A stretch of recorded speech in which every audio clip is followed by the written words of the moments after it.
Halo, perkenalkan nama saya Johannes Mauritius Wesley Pereira dengan NIM 25110075. Sekarang saya akan mempresentasikan video penjelasan untuk memenuhi nilai UTS Sistem Informasi Manajemen. Yang pertama, ada konsep dan hierarki sistem informasi. Secara tradisional, sistem informasi disusun berdasarkan level manajemen dalam organisasi.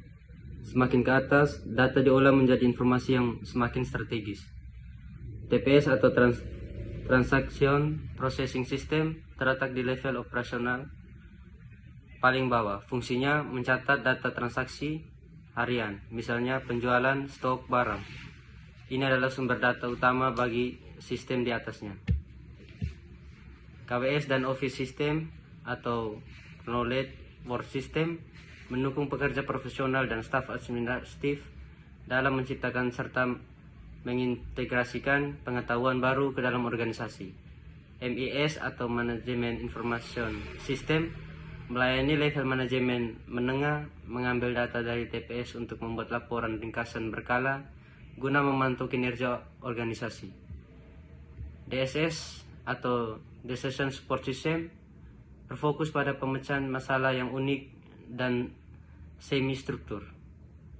Membantu manajer mengambil keputusan yang tidak rutin dengan menggunakan model analisis data. SSS atau Executive Support System berada di level puncak atau strategis, memberikan informasi eksternal atau berita, regulasi, dan ringkasan internal tingkat tinggi untuk membantu direksi menentukan arah jangka panjang perusahaan. Yang kedua, hubungan antar komponen sistem informasi. Sistem-sistem ini tidak berdiri sendiri melainkan saling terhubung. TPS menyuplai data mentah ke MIS dan DSS. MIS menyediakan laporan yang membantu DSS dalam analisis. KF atau Office System membantu komunikasi dan dokumentasi di semua level. SSS mengambil intisari dari semua sistem di bawahnya untuk memberikan gambaran besar atau big picture kepada pimpinan perusahaan.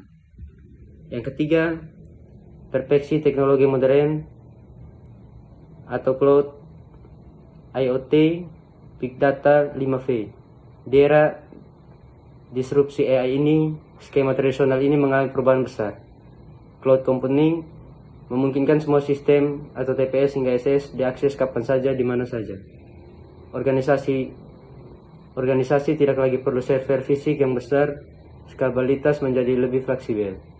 IoT atau Internet of Things memperluas sumber data TPS. Jika dulu data diinput manual, sekarang sensor IoT mengirimkan data otomatis dari mesin, armada atau gudang secara real time. Big data atau 5V. Volume jumlah data yang diolah sistem kini sangat masif. Velocity, data mengalir sangat cepat. Misal transaksi e-commerce per detik.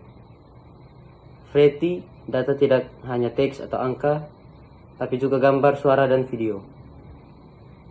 Variety, kekuatan data menjadi tantangan atau AI membantu penyaringan data yang valid. Value, tujuan akhir SI adalah mengubah data mentah menjadi nilai ekonomi atau keputusan strategis yang tepat. 4. Dampak AI dan disrupsi teknologi. AI kini mengotomatiskan banyak fungsi dalam hierarki ini. Otomatis AI dapat melakukan TPS tanpa campur tangan manusia. Prediksi pada level DSS, AI tidak hanya menganalisa apa yang terjadi, tapi memprediksi apa yang akan terjadi atau analisis prediktif. Executive English. SSS masa kini menggunakan Natural Language Processing atau NLP sehingga direktur bisa bertanya langsung ke sistem seperti ChatGPT atau Gemini untuk mendapatkan ringkasan performa perusahaan. Penjelasan nomor 3, yang pertama, siklus SDLC tradisional atau waterfall linear. Pada model tradisional, pengembangan perangkat lunak mengikuti alur yang kaku dan terencana. Planning menentukan tujuan proyek, ruang lingkup, anggaran, dan sumber daya yang dibutuhkan. Analisis mengumpulkan kebutuhan pengguna secara mendalam atau fungsional dan non-fungsional requirements. Desain membuat struktur sistem, desain database, dan antarmuka pengguna atau UI dan UX. Development tahap pengkodean atau coding oleh pengembang berdasarkan dokumentasi desain. Testing, menguji sistem untuk menemukan bug atau kesalahan sebelum dirilis. Implementation, deployment atau peluncur aplikasi ke lingkungan produksi agar bisa digunakan. Maintenance, pemeliharaan rutin, perbaikan bug pasca rilis, dan pembaruan skala kecil. Sekian video penjelasan singkat dari saya. Sekian dan terima kasih.